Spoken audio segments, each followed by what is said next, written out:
Welcome to the Dropship Podcast, where you'll learn how to build and grow a high-ticket dropshipping business and hear stories from successful e-commerce entrepreneurs. Let's kick this thing off.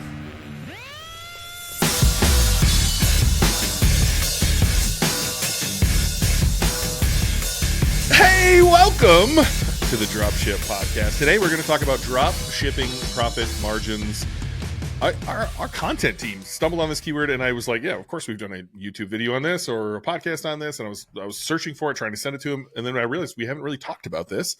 We've beat around the bush. Certainly in other podcasts we've talked about, end of the day, where you should end up, typical average margins in the country, but we've never really specifically talked about drop shipping. So that's what we're going to do today. I think we should probably start with, what is margin? What is profit margin? Work through the details of that and what that actually looks like. And I'm happy to share some examples from my own experience as well.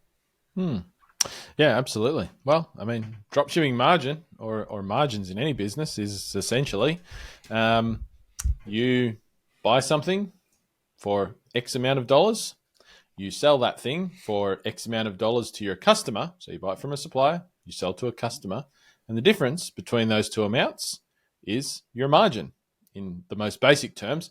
Now, of course, you should be selling to your customer for a higher price than you bought from your supplier. There's certainly been times where I haven't managed to do that. Yep. But the difference between those things is your starting margin, or what is typically called your gross margin. So when we go past that basic description of what your margin is, you get into the next terms you'll hear when you hear people talking about margins is gross margin versus net margin. So gross margin is that simple margin, the difference between what you sold the product for and what you bought it for, just the basic cost of goods sold from your supplier. So whatever you get invoiced from your supplier, that's the difference between those two amounts is your gross margin. Your net margin is the margin you're left with after you subtract all of your costs of making that sale from the gross margin. And essentially, the net margin is kind of your pre-tax income, is what that works out to. So you're going to have other costs besides just buying the product. You're going to have some subscriptions. You're going to have marketing costs. So you're going to spend X amount of ad spend to make that sale. That's one of your costs.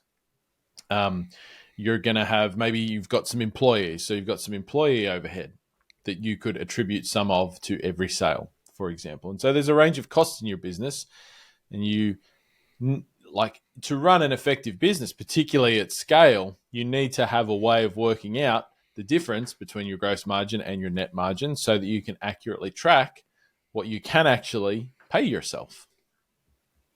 Because if you don't work that stuff out, then of course you can run into the issue where you're paying yourself money that you don't actually necessarily have. Yeah. And I've certainly made that mistake in the past as well. Yeah. A lot of these things you make in the beginning, you'll learn, right? You might get a gross profit of X, and then you go and sell it, and a customer wants a discount, and shipping is enormous, and you didn't know any of that, and you might lose money on a sale. And that happens from time to time. That's where you learn. That's where you can rediscuss your margins with your supplier. But gross is what you start with. Net is what comes after. I just pull up a random business here, one of the test businesses I run. So G Suite is an expense. We've kind of talked about this on how you can get started for less than $500. G Suite's an expense. Bing ads is an expense. Facebook ads is an expense. Google ads is an expense. Much higher on the Google ads than the other ones.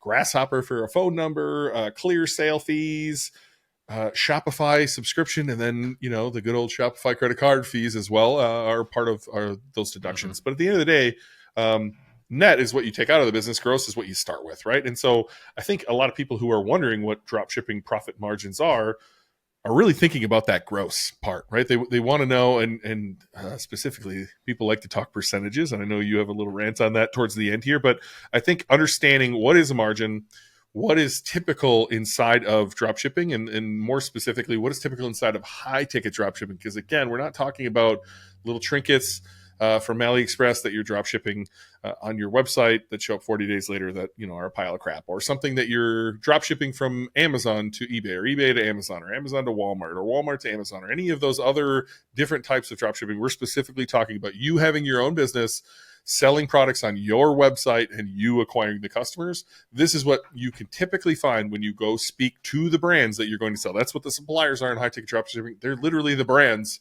that exist in your space. Hey, remember Holly? Yeah, episode 212. From $0 to $500,000 in 5 months. Holly is one of our best students, and you can hop on a call with her right now at dropshipbreakthru.com/call. If you're listening to this, I know you're thinking about starting your own high-ticket dropshipping business, and what better person to speak to than Holly, who is a shining example of what can be done starting your own business. So hop on a call with Holly, see if joining Dropship Breakthru is right for you. dropshipbreakthru.com/call.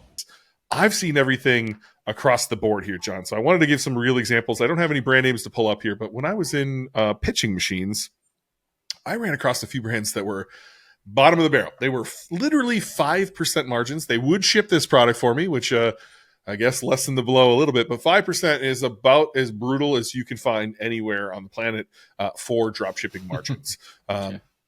I was able to mark those up and make some sales, but realistically, I'm not going to focus on a brand that's offering me 5%. I'm not going to focus on a brand that offers me, even 10% margins. But this is where you can, get into our later argument of percentages versus dollars.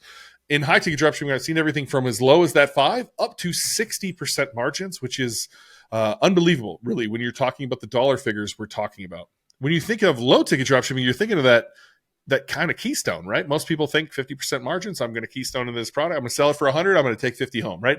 In low ticket, I'm going to sell it for $10 and I'm going to make $5. Or I'm going to sell it for $19.99 and I'm going to make $10 on that. And this is where I think percentages and numbers vary, because if you make 50% on your low ticket item that you need to go acquire a customer for on Facebook, you might have $0 left over before you even acquired a customer, right? Whereas if you make 30% on a $10,000 item, you have $3,000 to go acquire a customer. So you're saying 50% sounds better, but 30% in the high ticket range is a wonderful place to be in the $2,000 to $10,000 range, because it leaves so much margin for you to acquire a customer, pay your fees, pay your team, and then we're business owners at the end of the day. We want to take a profit out of this business as well. So to me, that's the difference when I'm thinking about gross margin between low and high ticket. And I know, John, you hate percentages as much as anyone, because it doesn't tell the full story. No, it doesn't. And I was just, while you were talking about examples, I actually pulled up, so for one of our sites, Backyard Bloke, I've got a product pricing sheet, a Google sheet, which has every product that we sell. And it lays out the price, the supply cost, the list price, the net margin, the gross margin, all of these sort of things on those products, what the margin is if we offer a 5% discount, 10% discount, et cetera, et cetera. So I just pulled that up just to see what the range is. And to your point about percentages, a lot of people, when they talk about margins, and they talk about percentages. Oh, I've got a 15% margin, or I've got a 30% margin, or whatever. And they get very focused on margins in determining what is a good product to sell and what isn't, or what is a good supplier to work with and what isn't. Because when you talk to your supplier in the first place, they're going to give you a pricing list and all of that sort of thing. And so you're going to start thinking about that margin very early on. And certainly, there are some indicative numbers that we use. Like if you hear 5%, generally, that's going to be too low. That's pretty brutal. But there's some gray area in there. And I think if you just think about the percentage, you can lead yourself down the wrong path sometimes. So looking at a couple of high ticket products that we sell on this site, I can see, just looking in this sheet here, got a product that we sell for $2,849.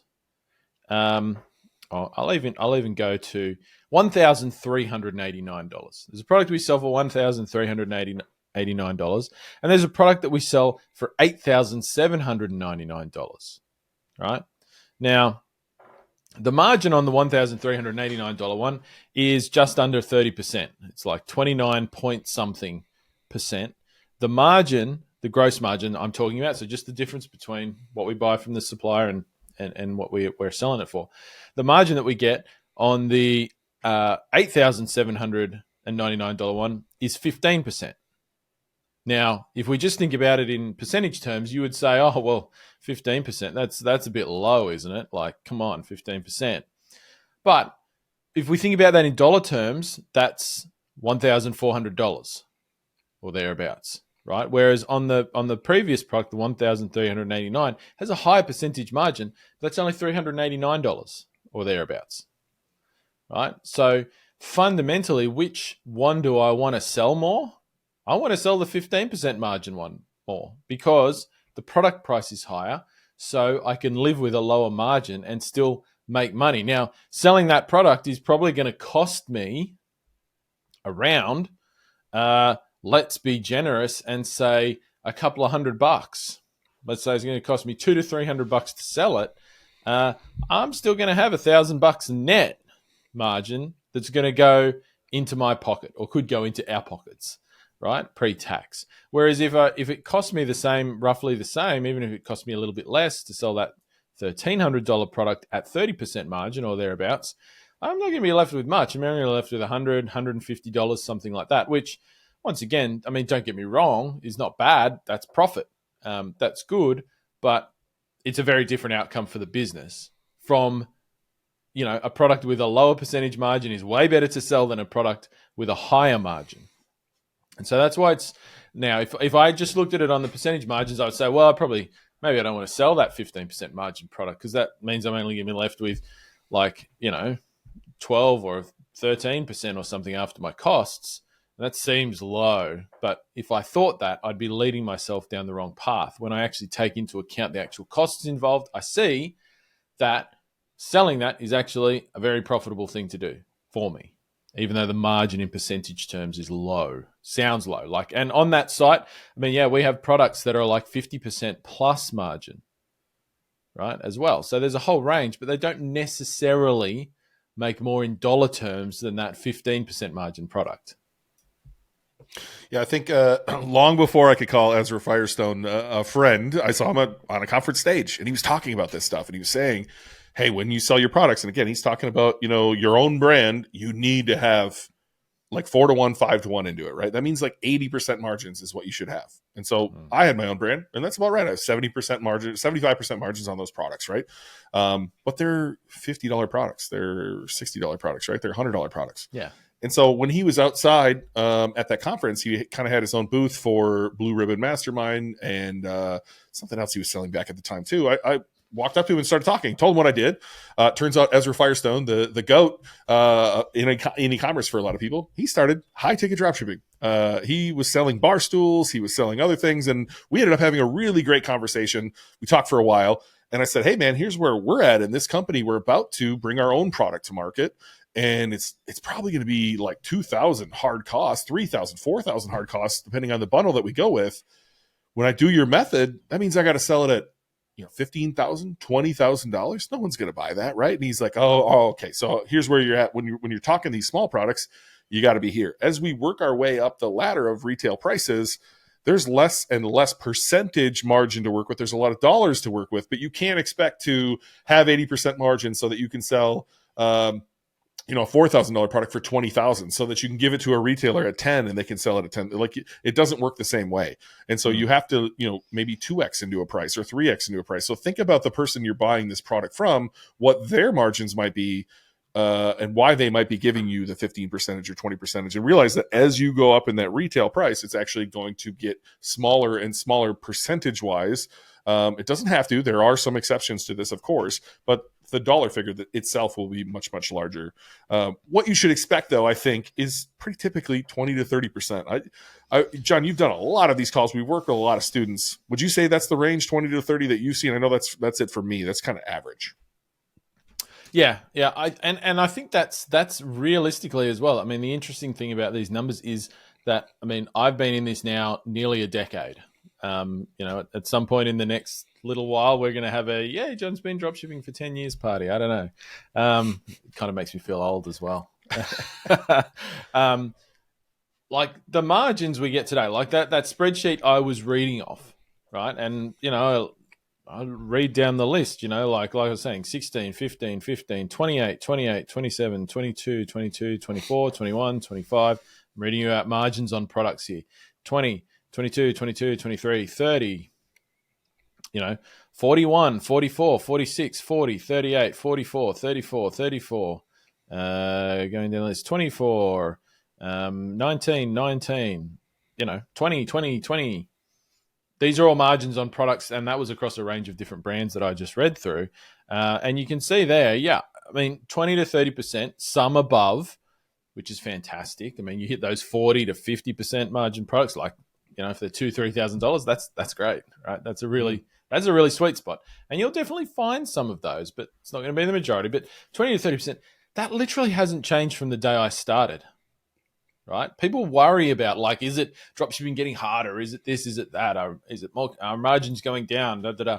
And you do see that margins can change in some individual markets or some individual niches. Certainly, we did see that in a few places during COVID. So wine fridges, wine coolers is one. Certainly in the US where margins went down. The cost of shipping went up from China horrendously during that time, containers were hard to come by, all that sort of thing. And so the suppliers put their costs up, but didn't allow people to put the MAP price up to match that. And so we did see margins in that particular market go down, which made it a harder and less attractive niche to be in than it used to be. It used to be very attractive, like years and years ago.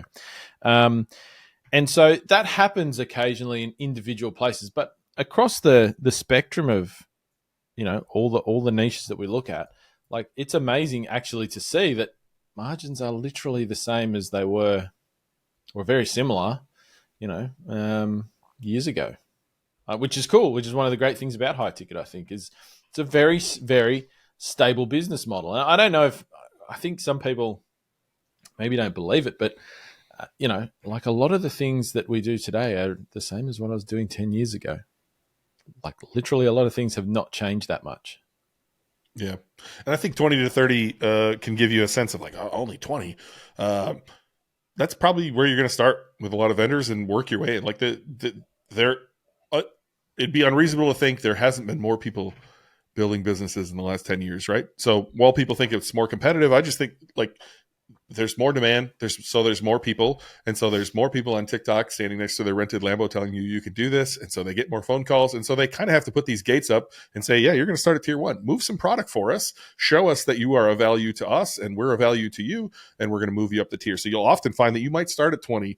And a few months down the road, when you sell a few, you get up to 25 or up to 30. And then you might say, hey, I'd like to take a few of these in-house, which we've talked about before. Now you're up to 35 or 40 or 50 as you bring a pallet into a 3PL or into your warehouse or into your garage if you got to do that, right? And so what I think you should focus on is good gross profits, whether that's dollars or percentages, and then really focus the net at the end of the day, because that's what really matters. What are you actually taking out of the business and putting in your pocket? And if you're shooting for what's average in America, you're looking at that 15 to 20% range. And of course, you're going to start lower than that as you have to, like, learn business and learn how to acquire customers profitably and drive SEO traffic. But if you can get close to that 15% out of the gates at the end of the day, end of the month, you did 100,000 in sales and you took 15K out of the business. That's really, really good. And certainly probably more than you're making in your own job. And that's a great way to get started. And, like, to me, that's a starting point, right? $100,000 a month is $1 million business. John and I have both been to 8 figures. Now do the math on that, right? You did $10 million last year. That means you probably took $1.5 million out of the business, and you got a team, and you probably have a warehouse, and you have a lot going on. It's a very different situation than where you started. But these are very scalable businesses. Yeah, absolutely. And, I think, this probably leads into another episode we could talk about, like, how do you, increase your profit margins in a business. And there's certainly a number of ways, but, like, margins are always absolutely negotiable at the right time, right? Yeah. The right time is not the day you sign up with a supplier, right? You're absolutely right. You've just got to get in there and do work, but you've got to know that, and you should know that for a lot of suppliers, like, that I've worked with, like, you can have that conversation around margins once you've demonstrated that, you're building a relationship and it's a valuable relationship for that supplier. Generally speaking, if you can go to them and have a conversation and say, hey, look, these are the costs involved with selling your products that we're seeing. And, like, you can actually step it out for them. These are the shipping costs. This is what we're left with. We'd like to do a little bit better than that to enable us to reach more customers, to sell more of your product. How about we move it up 5%? How about we go from 20 to 25%? Will that work for you? That's going to enable us to do more volume. And, like, suppliers are realistic, right? I mean, yes, some aren't, but by and large, they run a business. They understand making money, and making money is important, and that's why they're in business. They understand that that's why you're in business. And I think, if there's a mutually beneficial spot, generally speaking, suppliers are happy to work with you on that sort of stuff. But the timing is important. Do you know what I mean? Like you can't just go and do it before you've sold a single thing. You know what that taught me when I started calling suppliers and doing that everything's fucking negotiable, right? Like Noah Kagan has a course, how to get started, like being uncomfortable, and like he makes you go ask for a discount at Starbucks like every day. He just makes you ask for a discount on coffee. I started noticing when I would have people come work on my house that they'd be like, here's your bill. And I'd be like, is that? Like, I think what I can do is about 2/3 of that. How's that sound? And like most people are just like, they're uncomfortable, right? And they don't want to embrace this uncomfortable. And if you can embrace the uncomfortable, everything's negotiable everywhere, right? Everyone's running a business. You certainly see that like when you go to Thailand and you're at the street market and you're kind of haggling, right? Everything doesn't have a price. They just type it in on a calculator and show it to you, and then you type back a different one on a calculator, and the price changes, right? And it's that way everywhere in the world. And so, not only in life, but with these suppliers, everything's negotiable. Just stand up for yourself. I think too many people treat their suppliers like mom and dad, or like the teacher at school, or their boss or something, and they're scared to go ask for better margins. They're scared to lean into this and fight for yourself. You're building your business. You're building something to change your life. You got to stand up for what you need so that you can build the business you've been dreaming of and change your life the way you want to change your life.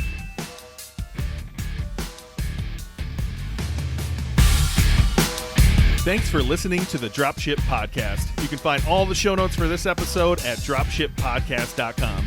And if you're ready to take the next step in your dropshipping journey, we invite you to join us inside Dropship Breakthru, where John and I will walk you through step by step in starting your own high-ticket dropshipping e-commerce business. But that's not all. Dropship Breakthru will also teach you everything you'll need to know to grow your business and take it to the next level.